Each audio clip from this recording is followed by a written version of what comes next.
record. You are welcome to do the same. I am. Oh, here's a problem. Nobody queued up the music. I gotta stop. Oh, no, I did. Oh, the music. We'll figure that part out. No, I'm sorry. I was thinking, well, it's on the intro. No, I'll do it. Can't you just hit the link? Exactly. I already stopped it. Yeah, no, I'd say don't stop recording. Here we go. Share screen. Got the player on the computer. It's gonna share with sound. I have to share my screen. Why? Or are you doing it? No, I'm doing it. Yeah, he's doing it. I'm doing it. This is what a wonderful introduction. Oh my this has God. been. It's the best. It's not.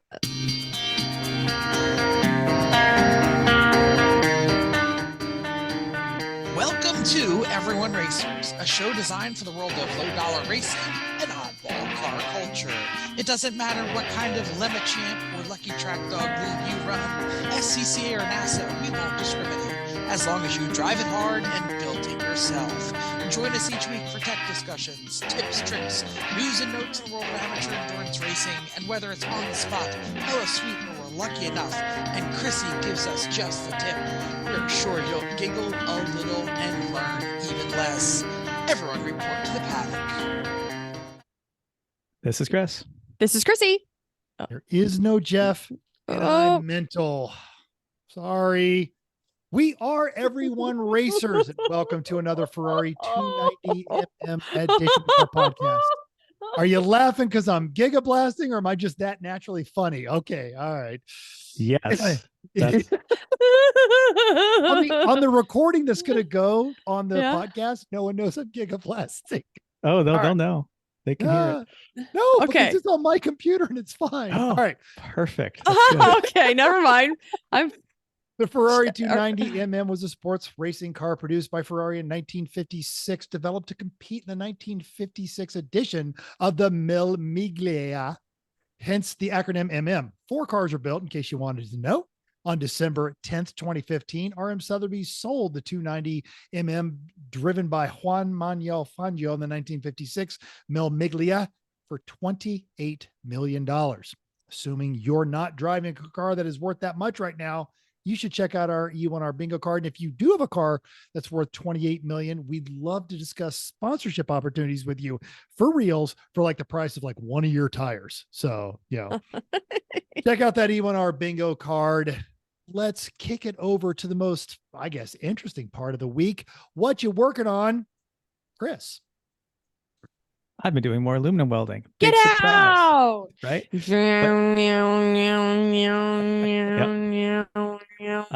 End result, though, is right now we've got a thing that actually looks like a cart, actually is sitting on 4 wheels, actually has a mounted electric motor, actually has a handle, actually has some wiring, and is pretty close to being done-ish. So the chain comes tomorrow because the one they first sent me was too short.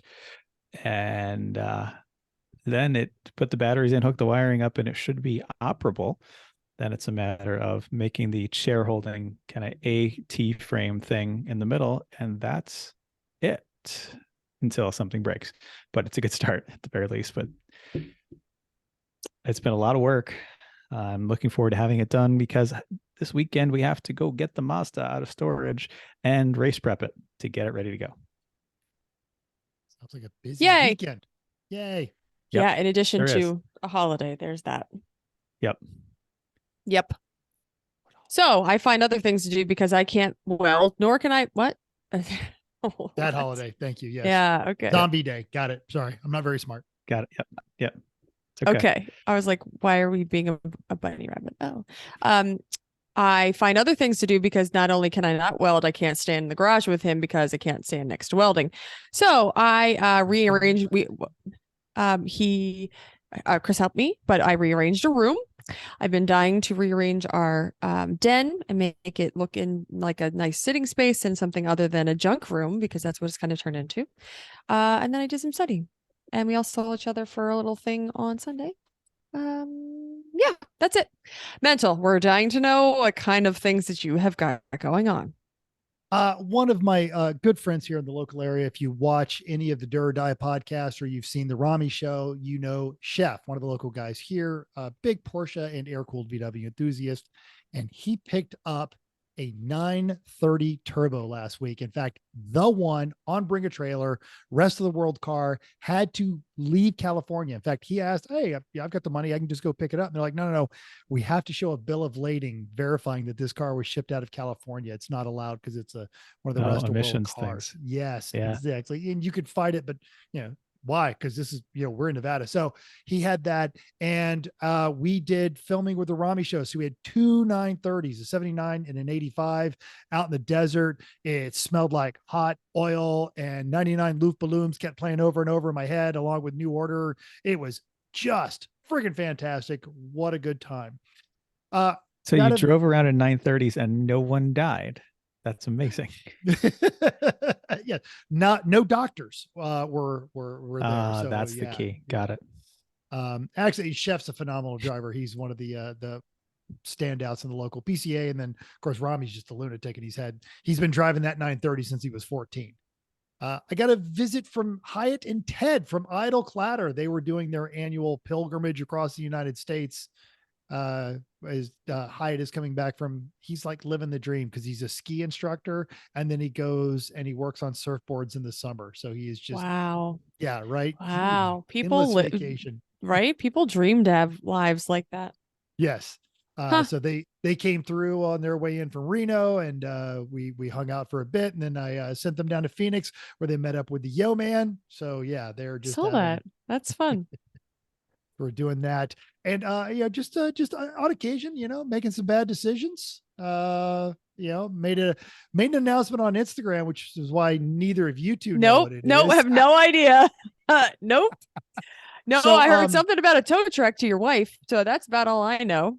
Yes, was going to be delivered 30 minutes ago, but I'm getting updates. The tow truck driver, basically the thing is being brought to me through somebody's very nice AAA membership, and they the thing. Right, should I go on thing. Instagram before you're going to tell me what this thing is? I'll show it right here. So making in the realm of making bad auto decisions, behold. Another 914. This is 3 now. Well, one of them's gone. So it's the two, and this one actually like runs and drives and has plates. So okay. Okay. Well, that's better than we can say about any of the rest of them. So exactly. Yeah. So yes, it is a 71, and it's kind of in the family. It came from our mutual friend John Polnick of Bid Nerds and Durr Fascination, and he sold it to a mutual friend of ours, Mikey Potamkin, who also does some of the production work on those podcasts. And Mikey found a great deal on an SC Targa that he wants from God and Porsche here in town, and he needed to make room, and made me a deal I could not say no to, and more importantly, that I could talk Vicky into. So unfortunately, it looks like this one's going to be delivered tonight. I know my screen is loading. It's telling me it's loading there. All right. So there's the inside cover. So it's actually not a complete pile. The body needs a paint job, but it's solid. And Mikey did all that, the work there on the seats. So yeah, that is a very cool retro interior. I like that. What's your plan? Drive it. Land? What's your plan? Land. Own it and drive it. I think. Own it and drive it. Yeah. Okay. Mental herd. Cheap Porsche. Done. I mean, I Cheap know. Running Porsche. I mean, come on. Running. Okay. Yeah, it's true. With plates. Driving legal Porsche. So yeah. That's important. Wow. Yeah, which is a step up for me, kind of across the board. Goes through all the gears. I can actually take this thing places. Wow. Okay. That's amazing. But you now have two convertible, very small sticks that your wife can't drive. Doesn't want to, even if she could. Yeah. Okay. Just making sure I'm clear that we have some redundancy here, but it's fine, I suppose. One's new and reliable, one's classic. So the new and reliable one enables the classic. I see no failure in this plan. Sure. Desert. What do I need with a roomy, solid roofed, waterproof vehicle? Well, you have one. You have one of those. It just doesn't run. You didn't add Which- running yes. to that. No, now it did come with a cost, and I do apologize to my gracious host, but if you were in the market for a high mileage, well-maintained up until 3 You're years ago, selling it. I am. I'm gonna hopefully get it bolted back together because I got the injectors back, get it on there, and ideally it runs. If it doesn't run, the price goes way down. But if someone is looking to dip their toe into the world of high-speed German sedans, that was the deal. Of you can get this, but what is leaving? So, You traded the Not traded. awesome. Well, you traded in life, not for money. Like you moved one out of the garage for another one, and these aren't even comparable. no, they're not. They are vastly different vehicles. And I shamelessly am just leaning on the fact that I am at a point in my life where I can make these kind of decisions. And to quote the people I got the AMG from, I do not regret getting it. It was a fantastic vehicle. It owes me nothing. I Blah, had blah, wonderful blah. trips across the country in it, but the time has come for it to find a new home. I Okay. see Great car. I see the finger against the temple. It's the I can find no fault with your logic, but you're still wrong look that I'm so used to. Yeah, me You're too. so used to. Yes. Oh, Well, I hope your 914 is everything you dreamed of it to be. So, I can't wait to hear how great it is. yep. Oh no, it's Cool. it's going to be slow and loud and hot and no heater or air conditioning to speak of, and it's got a black interior. It's going to be perfect for Las Vegas. Well, you own another black convertible, so it's not like you've Yep. planned this well. That one has great All right, AC let's see. though, man. That thing will freeze you to death. It's fantastic. Let's see how long it goes before this cheap Porsche tries to kill you. We should make bets. How long? We won't remember when we make the bet, but at Put it least I down can in the then, doodly do. How and then many I can- days until Mental's cheap Porsche tries to murder him? Let's make it weeks. Just count out the weeks. Oh, weeks. Wow, you're going You low. figure, well, no. Just give people like chunks, 5 weeks, 6 weeks, 8 weeks till Mental's Price is Right rules. Price is Right rules. I'm gonna go with $1 then. 1 week. You think this thing's gonna kill me in a week? All right. I mean, All I right. don't want to, but I'm gonna go on the under, so I win.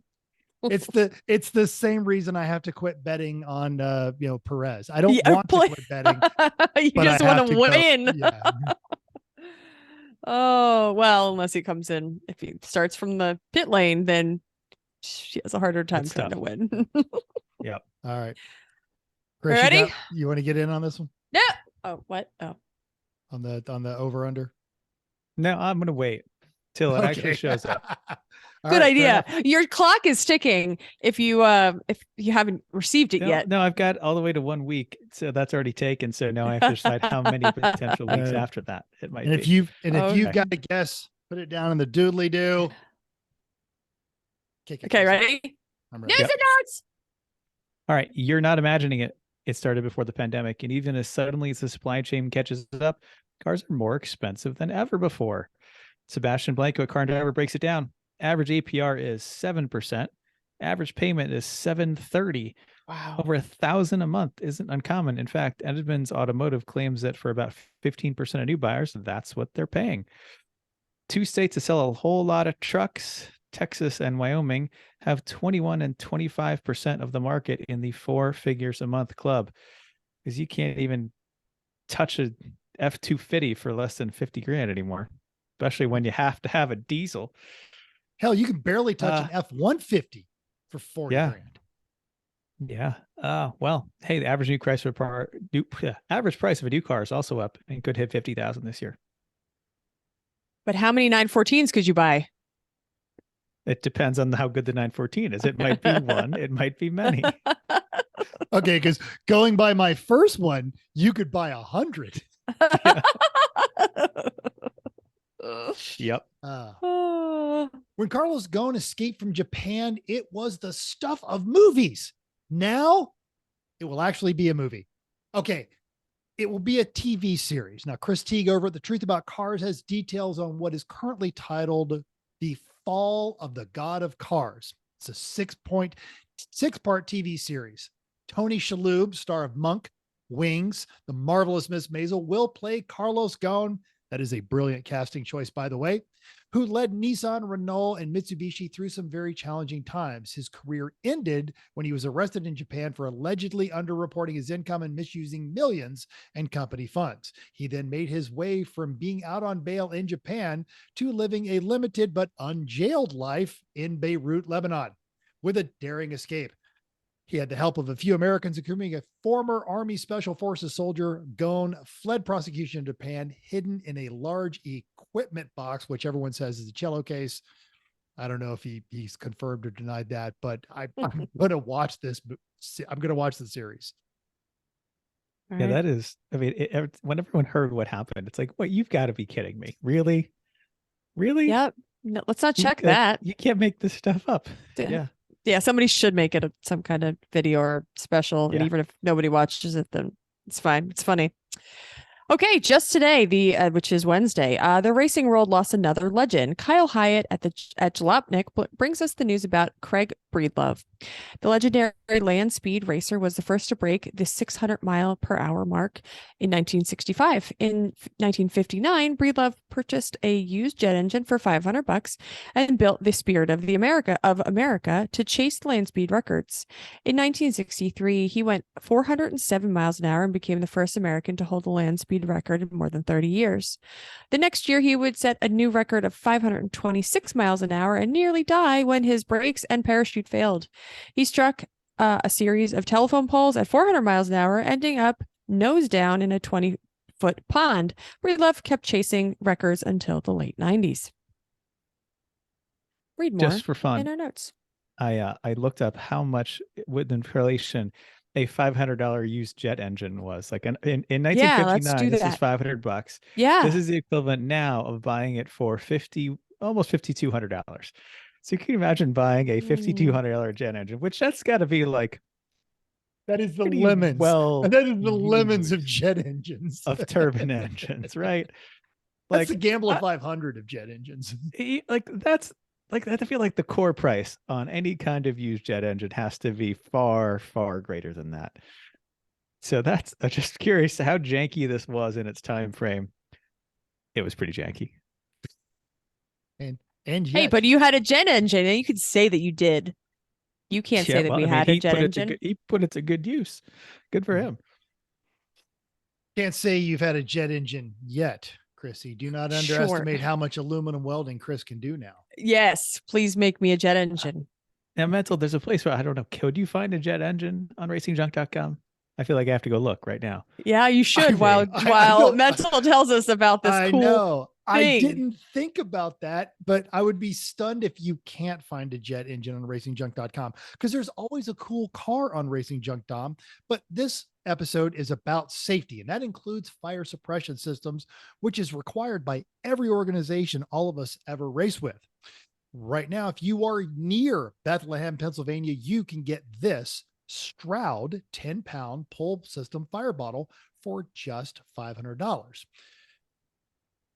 It's complete with a 5-foot pull cable. It's got the bottom mounting bracket. It's got some of the connectors. It's got 3 nozzles, so you can put one on you, one on your engine, and one over your fuel system. It was bought new in March of 2021. It's unused, was mounted, but never raced or discharged. And it's even got the updated recall replacement bottle head. Link to that will be in our show notes. What will also be in our show notes, as I try to learn how to do all of this while I'm talking. Multitasking. I know, multitasking.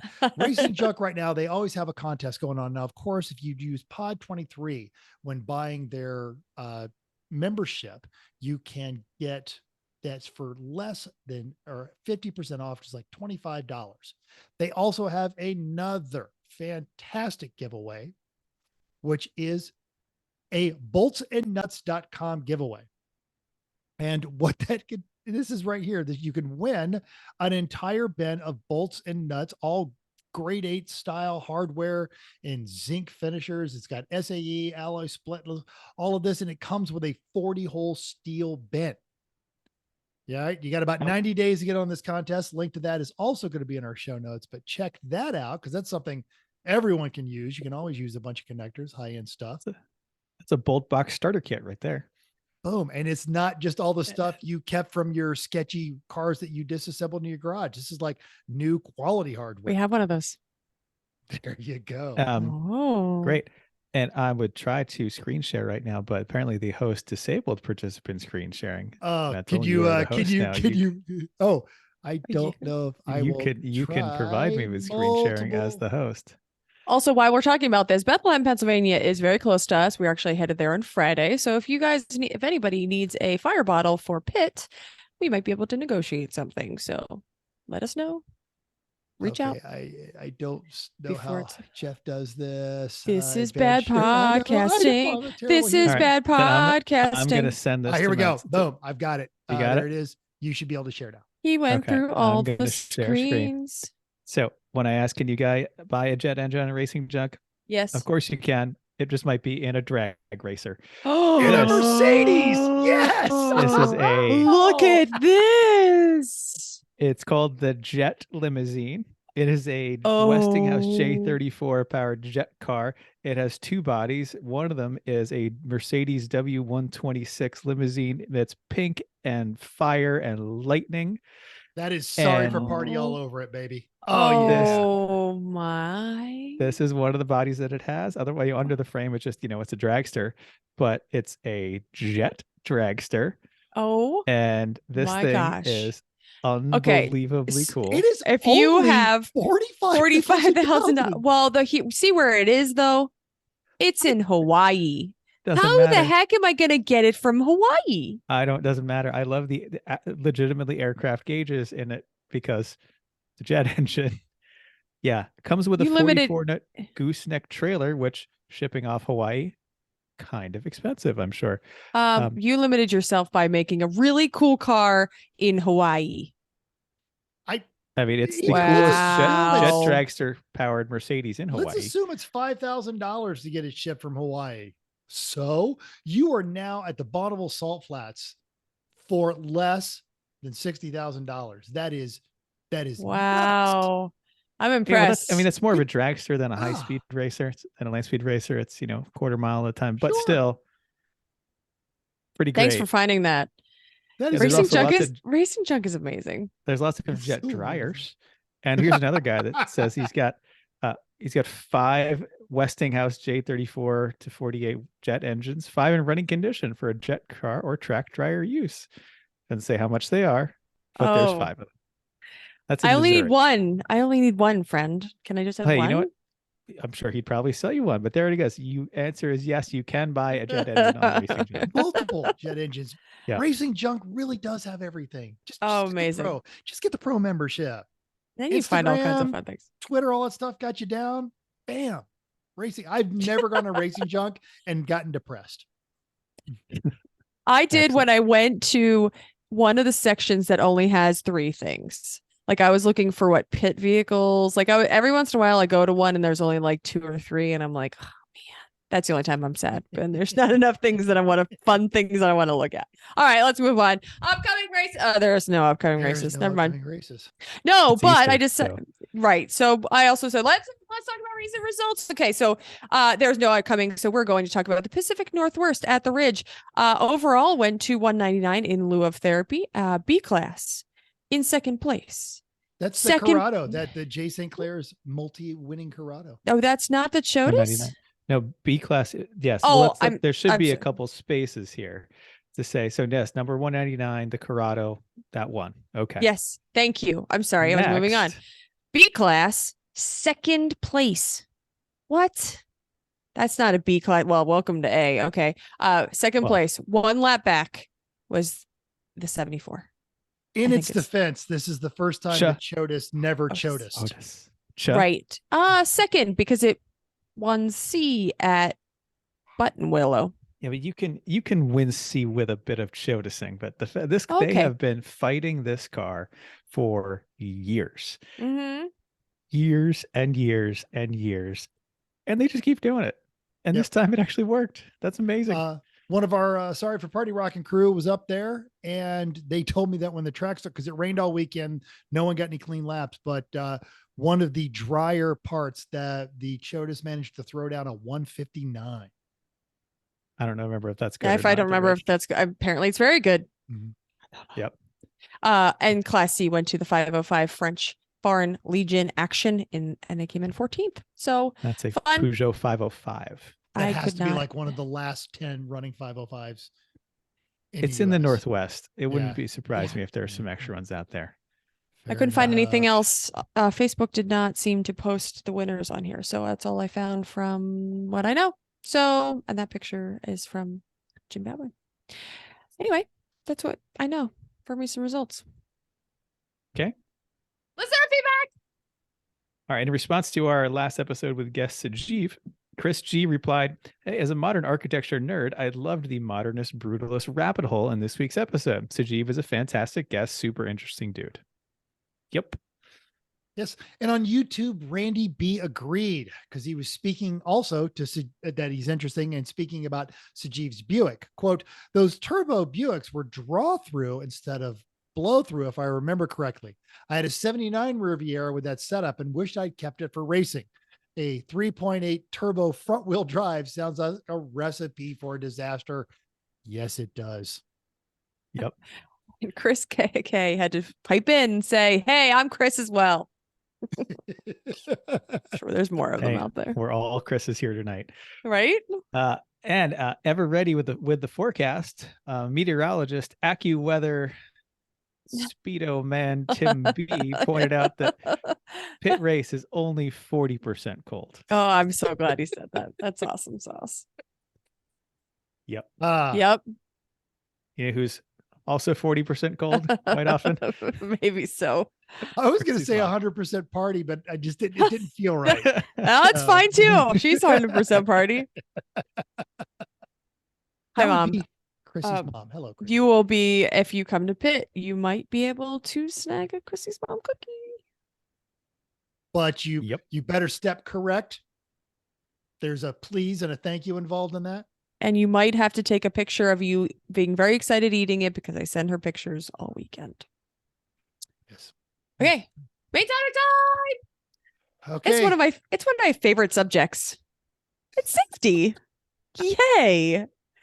We're talking about safety. We're talking about gear and we're talking about some other things that have to do with safety, but we decided that sometimes we let these things slip. And then also we started asking each other some questions about what are the actual rules? So we wanted to refresh ourselves, refresh you if you aren't even familiar. Some of this stuff is no brainer. Some of the stuff maybe you're not thinking about. And then we need to think about what you need to think about before you get to the racetrack because you might be getting on track soon. Say There's like in 2 weeks at Pittsburgh, if you're a It Northeast might be. racer, this is your first race of the season.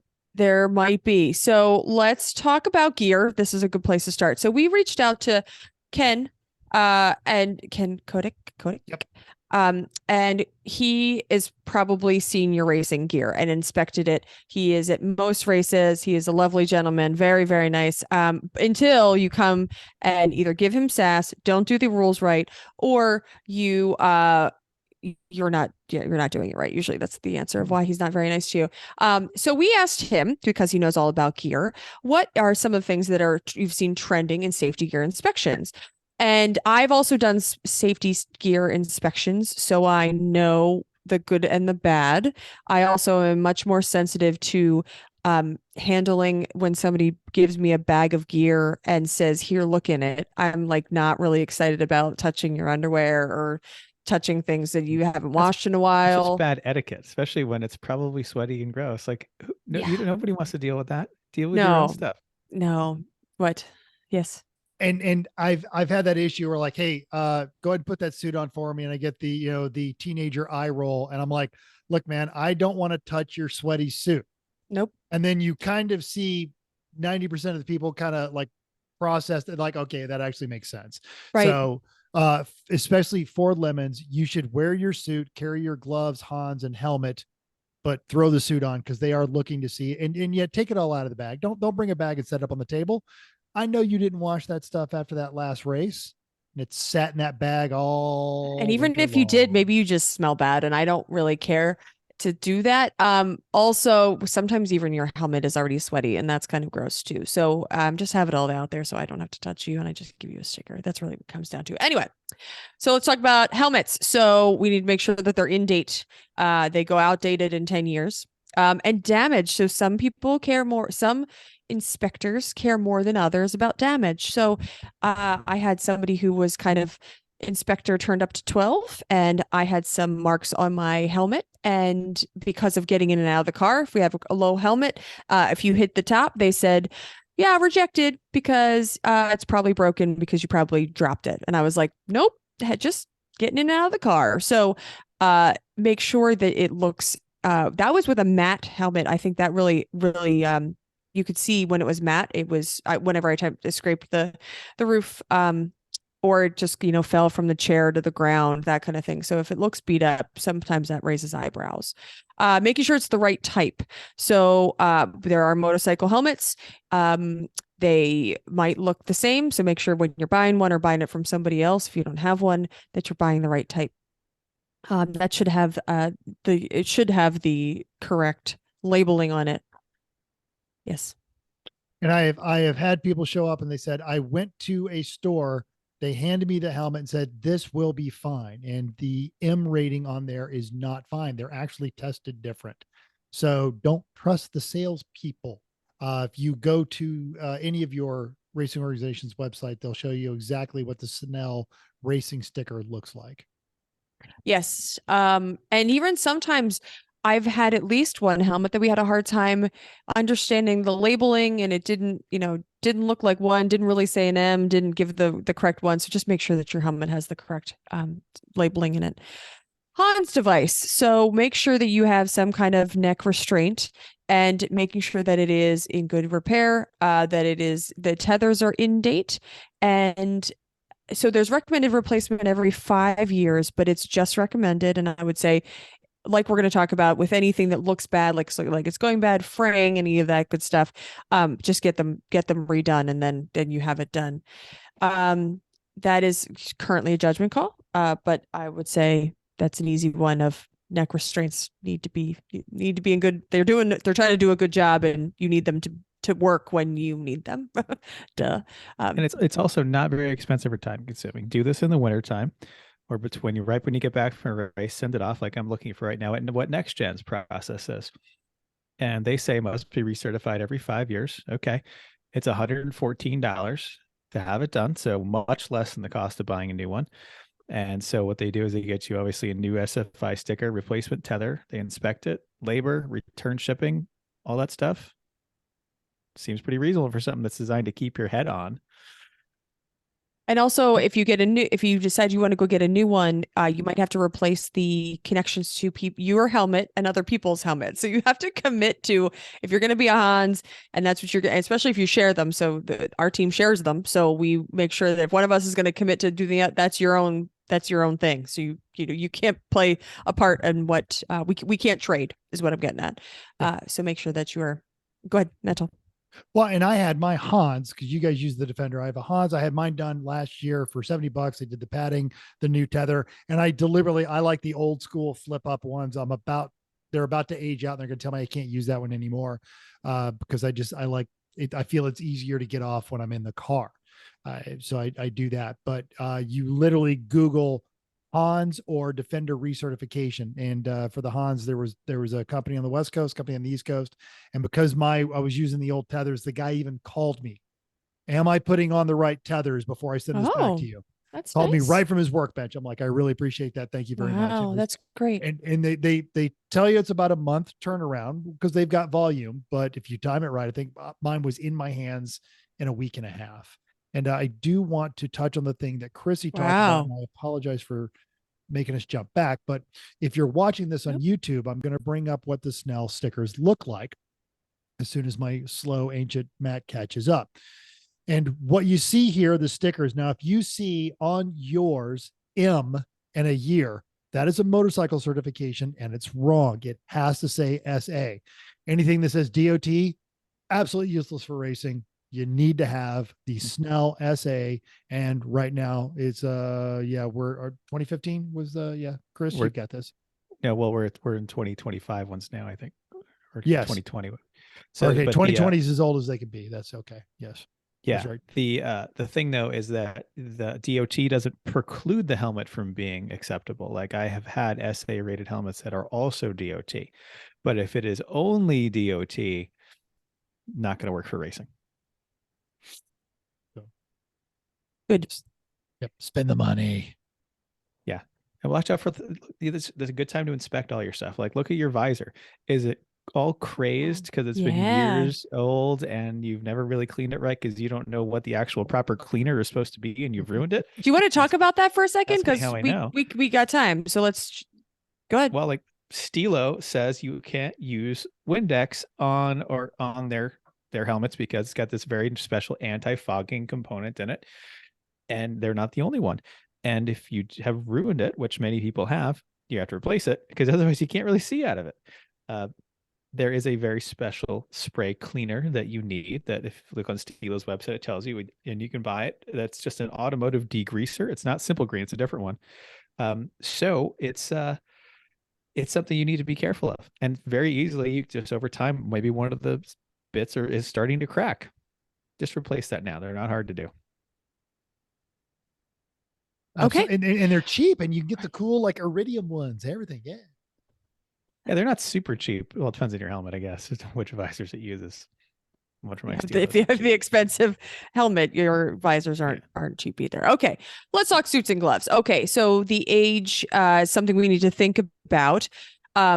How good of shape it is in. If you are very good on your suits and wash them appropriately and then put them away and don't touch them, then maybe yours is better. But looking out for holes and tears.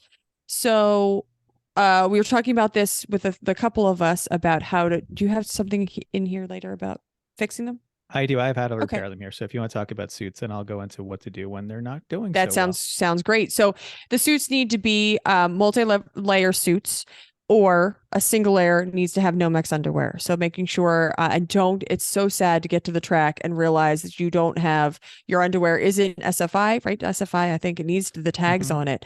It can't just be something that looks like Nomex underwear with no tag. It doesn't really matter what it is. I'm pretty sure we've had at least one arrive and drive that showed up with that. And that doesn't help anybody. Then you're scrambling. So making sure that you have those and your single layer, your double layer, multi-layer, or single layer with Nomex. Shoes. This is a good one. Shoes, you need to make sure that you're looking at the soles. There's plenty of cars. We've had some cars that have melted said soles of shoes.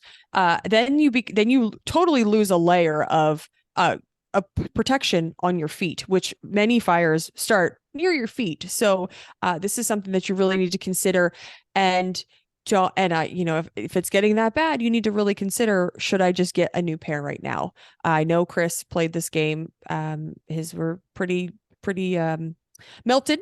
And he was like, well, we'll wait till Christmas. You really need to consider because you want to save the bottom of your feet if you have a fire. So I think make sure that they're not split, they're not separated, because that happens pretty easily as well. So double check your bottom of your shoes at the very least.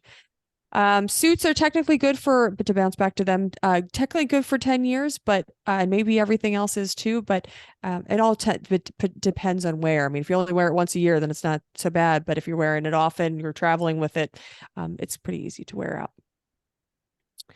If I may, I don't know if this will show up. If you can see out my window, right about there. Oh, there is a tow truck. Oh, there's a tow truck. The yellow Porsche. Yep. Look at that. Oh, okay. Well, we'll talk fast so you can go retrieve it. All right. So yes. Yep. Talk amongst yourselves. So, hey, let's say you've got this suit and maybe it's still in fine shape, except you know what?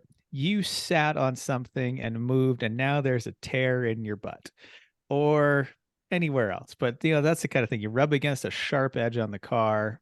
You just put a tear in your nice, expensive Nomex suit. That's a shame because now it's not going to pass tech. So what are you going to do? duct tape. No, don't do duct tape. Don't put duct tape on your suit. We might know somebody that. that did duct tape for a while. Don't duct tape it. All right. What is the right answer? Well, you've got to fix it. And the way to fix it really is with the material it's made out of. This is a fire safety suit. The repairs need to be fire safe as well. You can't just get whatever needle and thread you happen to have in the little sewing kit downstairs. You've got to do this properly. So there is Nomex thread. There is a Nomex replacement fabric. I found at Pegasus, for example, that's a nice, easy place for most things sourced. We see that they have rolls of it in different colors to make sure you've got it right. And it's also great for you to use. Right. So you different colors, so it'll match your suit potentially. If it's just something you can stitch up, wonderful. If you need to put a patch, they have bits of fabric too, so you can take that and cut and make a patch and sew that on your suit to make sure it's a good quality repair. Chrissy? Is it expensive? No, it really was surprisingly inexpensive for everything. Is it one of those things that it's like helpful to just have a black roll of thread and just in case? Yeah, it might be. Especially if you have a larger team, that definitely might be something you want to do. So I'm looking up right now. A spool of Nomex thread for a 100-yard spool is $11. Oh, great. Right. Does it say besides it being Nomex, this is the right answer. What's the wrong answer of using a real thread is probably better than than duct tape and not patch. Well, real thread, the cotton thread, if you are on fire, the cotton thread will burn and now there's a hole in your suit. Right. So your suit is no longer effective. So if you're on fire, chances are your suit is no longer effective anyway. No, that's the point. Your suit is effective for a certain number of seconds, and if there's a hole in it, now you have no. I thought you meant like after the fact, like no, the next race. Your suit is ruined. Okay. Fire suits are one-time use items. I got it. Right. I got it. If you are on fire, that cotton thread will melt quickly. Now all of a sudden there's a hole, so wherever that spot is has no fire protection anymore. Got it. That's the problem. So for the $11 that it costs for the Nomex thread, go for it. And also, the Nomex material that I'm seeing here, it is a 60-inch wide piece, and it is $30 per foot of a 60-inch wide piece. So it's 5 square feet is $30. Okay. I don't think you'll ever use 5 square feet. No, chances are you're using a 2x2 and a 4x4. Like you're usually only patching a tear, right? Like that's typically, unless you're making your own fire suit, which is amazing. Yep. Which won't be certified. Here, I didn't even know this existed. Yeah. They have Nomex Velcro, 1 inch wide per foot. So if the Velcro has fallen off of a spot on your suit and you want to replace it, great. It's $13.29 a foot. You might want to add to cart, because I'm pretty sure one of my 3 sections of the front of my suit, I think that's coming off. And they have Nomex zippers here too. So if your zipper's broken, and which you really shouldn't be using your suit if your zipper's broken, but if you want to salvage your suit, the zippers are between $20 and $23, depending on how long they are. So like all this stuff is quite reasonably priced considering how expensive race suits are and how important they are. I am now adding to cart for everything. This is great. If you're one of those big money racers, or you're racing one of those series where they have mandatory sponsors, and you don't want to show up looking like that with the other one, Velcro, different patches. Sure. Great. Great. All right. Chrissy, do you want to keep going on? Yeah, I'm just I was trying to follow what's happening here. Certified equipment, FIA, SFI, no certs, no go, right? So if it doesn't have a tag, you're not showing one of these things on whatever you're looking at. Well, we're going to talk about car stuff later, but all of your clothes, everything has to say what it is. And if it doesn't, then it's no good. And those things will come off your shoes. Oh, absolutely. Yeah. I've seen them like hanging on by like one thread. Get that stitch back on there. The one on my Sparko shoes they are almost gone at this point. So that's why I'm thinking, like, I think you actually need to add some of that to cart, because I think we have some not anything drastic, but I think there's a couple things that we probably could be patching. And then, so you should try, well, that's what we've always worn. And then Ken and probably any other gear inspector will say, well, they don't care about you. We do.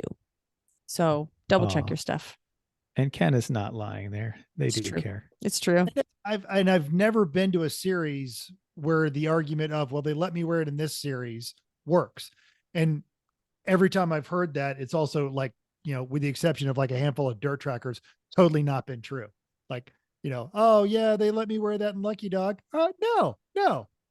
We know Kathy. There is no way she let you wear that. Don't even. Pretty much. Yep. Especially there's some piece of getting frantic when you're there and you're ready to race, and then somebody says, "No, I can't because you're not doing it right." Yep, that's no good. All right, Okay, next thing on move our on. list that we're talking about is fire bottle recertifications. I know I have had this question myself. I know I've heard lots of people saying, all right, well, we got our fire system. It's charged. We never used it. Do I really need to get it recertified every 2 years? Because there's no good place to do it. You got to ship it. The hazardous fish makes it expensive. Right. Okay. So I will say I know we have passed tech with a charged bottle that was out of date. Okay. That being said, let's go to the rules. Let's see what they actually say before we go into more conjecture here. Rules 3.6.3 onboard fire suppression system says a fully charged, securely mounted SFI or FIA, and especially they give the ratings there, certified onboard fire suppression system is mandatory. Minimum acceptable is 3 liter or 2.25 kilo. Larger volumes are recommended. And here, where it comes to the important parts. All fire suppression systems and components must be installed to homologation documentation and manufacturer instructions. Per SFI and FIA mandate, all systems must be serviced every 2 years by the manufacturer or its authorized service agents and must carry an active service or maintenance label showing the last service date and service due date. So right there, that seems pretty clear to me that the rule is it's got to be following the manufacturer's recommendations, and per SFI and FIA mandate, they have to be serviced every 2 years. Okay. Question answered. Is something you plan ahead in the off season, get it taken care of. With the adoption of mandatory onboard suppression systems by every organization I know of, and I might be missing a couple, not counting, the Freedom Factory or your local Circle Track. There are more and more people that are becoming certified to service these systems. I know you've got you guys use Stable Energies up there in northern New Jersey. Usually, yeah. Yeah. Donnie's got I remember when we were down there for Sebring, Donnie had a guy right around the corner. I want to say there's a shop at Button Willow out here in California and a couple there in Los Angeles that are authorized to service those systems, make sure everything's good and charged. Really, the time if you ever have to pull that handle, you really want to wonder? No. Not at all. Optimum is you never pull that handle. Right. But should and you know where the the handles are. Got to start there. Especially when your eyes are closed, when your helmet is full of smoke. Not that it's going to be, but make sure you know. And I just happen to be looking right now about where we can get these, where you could get them done. Otherwise, like we've had ours on a Pegasus, but the hazardous shipping is rather expensive. But I'm looking right here, and I just happened to Google this and find that apparently Discovery Parts says 125 return shipping included, which becomes a much more appealing process. But I haven't looked more on that in their website, but that was what it says. If so, that's a fair price. Mm-hmm. Yeah. Interesting. So, cool. Thanks and for. I've seen like in the vintage aspect, people like they show up at tracks where they know there's an organization that'll do it, and they make an appointment, or they've got an extra system. They rotate them out. Yeah, hey, every once in a while. Here. Yeah. Yep. So, all right. So that's what makes that racing junk suppression system look pretty awesome there. As long as it's in date, then you're good. Yeah. I think it said it. Well, it said it was within date. I'm pretty sure. Okay. Excellent. Okay. All right. Belts. You got to have them. They've got to be certified. Now, the dates and the attachments, that's the easy part. What about everything else? Do you have them where they rub as they're coming through the seat? You got a larger person in there that forces the belts to go to the outside. Actually, instead of just checking the dates on there, take some time to actually look at them. Make sure there's not a rub spot on your chassis or on your seat that they're fraying or tearing through. It's not something that's going to get you kicked out of tech inspection unless it's blatantly obvious, but it is a point of failure that you don't want. You got a habit of standing in your seat and doing stuff, look for mud, because what happens with that is you get dirt and grime that starts to get mashed into Standing in your seat? When you're doing stuff, working on stuff. Yeah. Oh, I've seen people like getting in and out of the car. They stand on their seats. And No. people have done it in our car and they go, oh, don't do that. Yeah. No because way. You're mashing, you're mashing abrasives into the belts that will actually start causing them to fail. Mountain climbers are really big about this, about their ropes. So looking at that, is the stitching coming undone? There was a time you get a lot of belts reserted, and all of the major manufacturers are getting away from that. They don't want to resert the belts anymore. So, go in there, but look at that stitching, make sure it's not coming undone. Are the mechanisms moving smoothly and easily? Are they catching? If you got the old school duckbill, is that little leather thing starting to get in the way when you're trying to lock it together? Or when you twist the knob, does it not want to click back and slap into place? These are all things that you're going to want to do. You ever been in a race car at speed and suddenly hear a click and look down and realize you've got a belt undone? You will add 10 seconds to every lap trying to slap that sucker back in. Not fun, because you got to do all of them. You got to do all 5 of them. Have you been on the radio when this happened to multiple teammates? Because we can't say that's never happened to us. Yeah. And as a team that once held a belt up out of a car in a pit stop, maybe reach underneath that car and give each one of those bolts a little snug those back into place as you're pulling it out. What do you call it? Those clips, cotter pins. Make sure it has cotter pins. Yeah. Or I will say, don't use just don't use the bolts. The clip into the eyelets are the best. We tried using the eyelets to bolt in some ones. That's where we ended up holding a belt up at a pit stop. And it's really terrible. Talking to each other during a pit stop is really bad. But when you don't understand why this belt is in your hand and it's not stuck to the car, they're like, anymore. Yeah, put the belt on. I'm like, I can't. The belt, it's here. Right here in my hand. Yeah, right in your lap is what. If for podcast land, you don't see where our hands are. They're not anywhere close to where belts should be. So, yeah, there's that.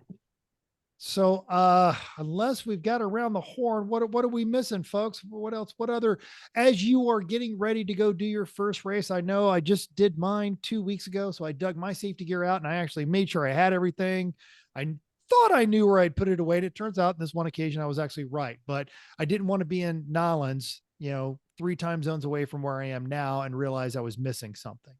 Sometimes you could borrow it, sometimes you could buy it, but it's just a whole lot more peaceful when you know you've got it, when you know it's in good repair, and you know you're ready to race. But what else? What else, Chrissy?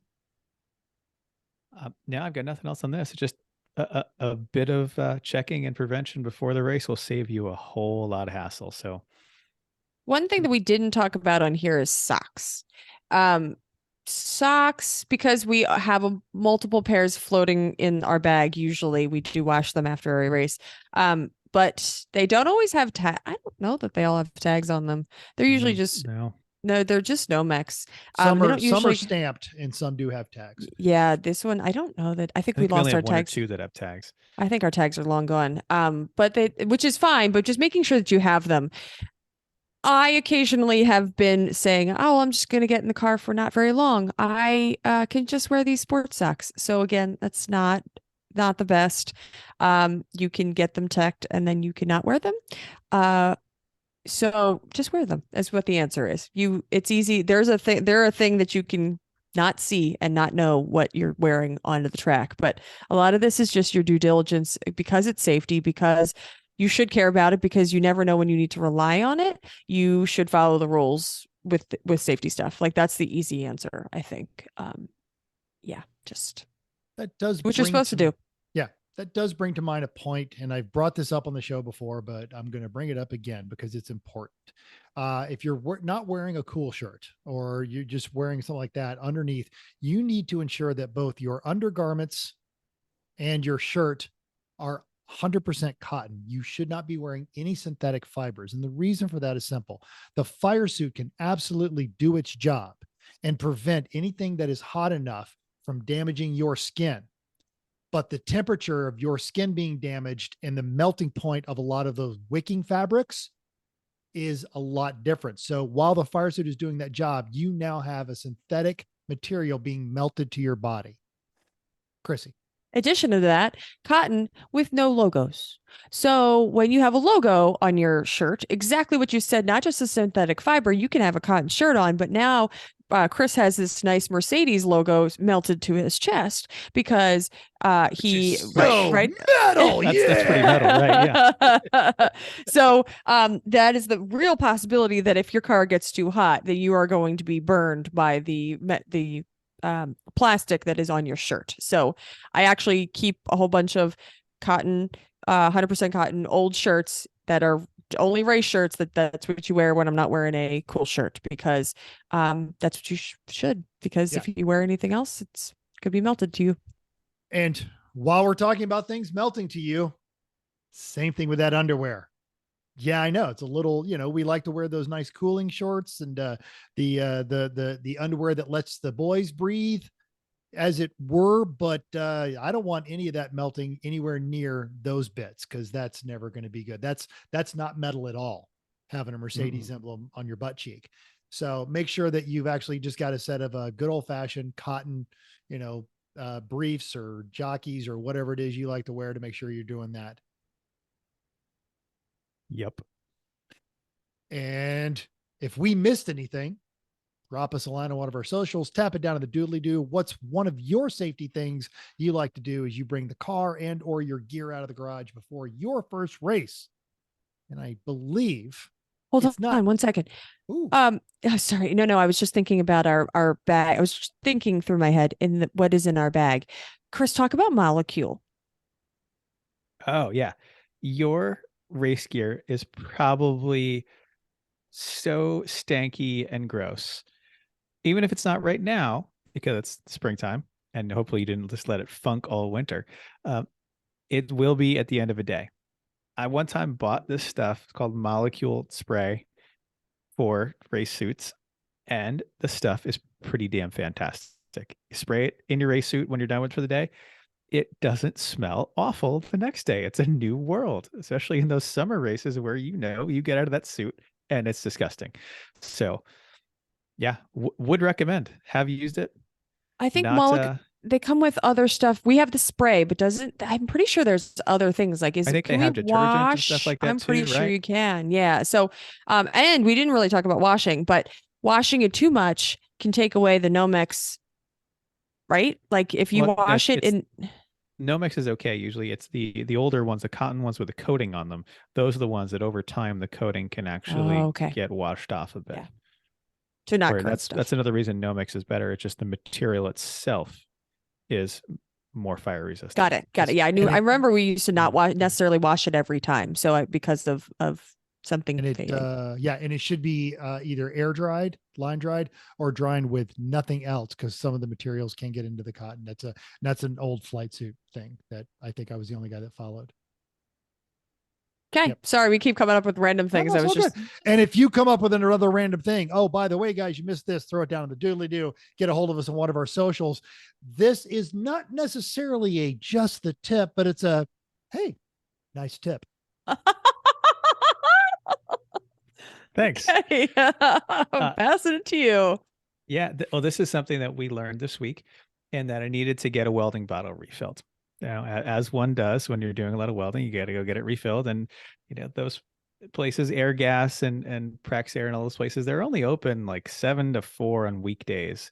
And that's a pain. So if you found that you may have bought too small a bottle the first time, you're having to get it refilled a lot. Like I had a 40 cubic foot bottle. It goes pretty quickly.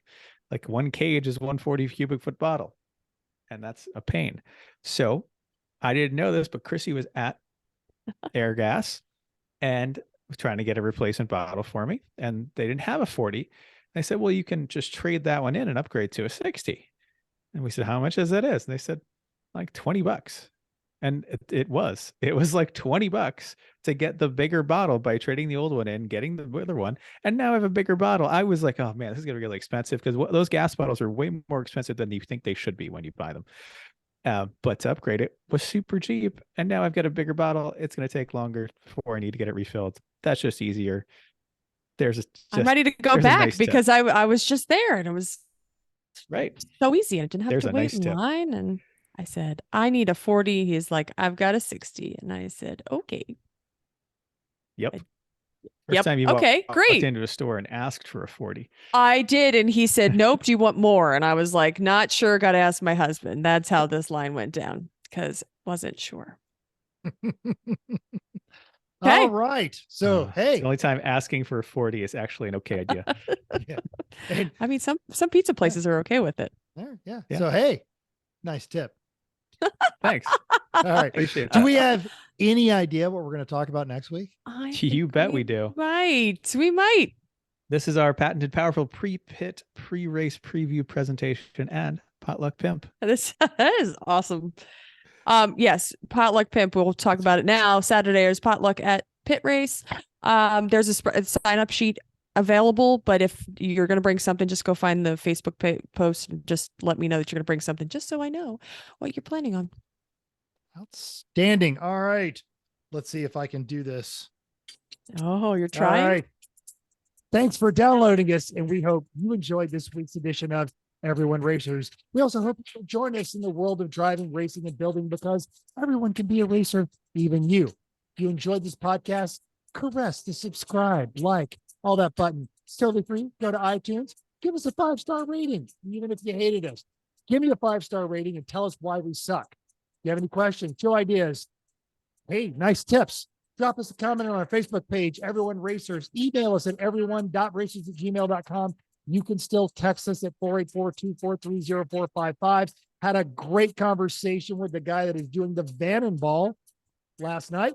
Find us on Instagram, Twitter at Everyone Racers, and YouTube and Facebook under Everyone Racers. And we're even still on Reddit at /E1R. Look for pictures of my new 914 that just got dropped off. It's sitting in my driveway right now. And thanks again for joining us. And until next week, keep that shiny side up. Unless, like that 914, there is no shiny side, then just keep those wheels down.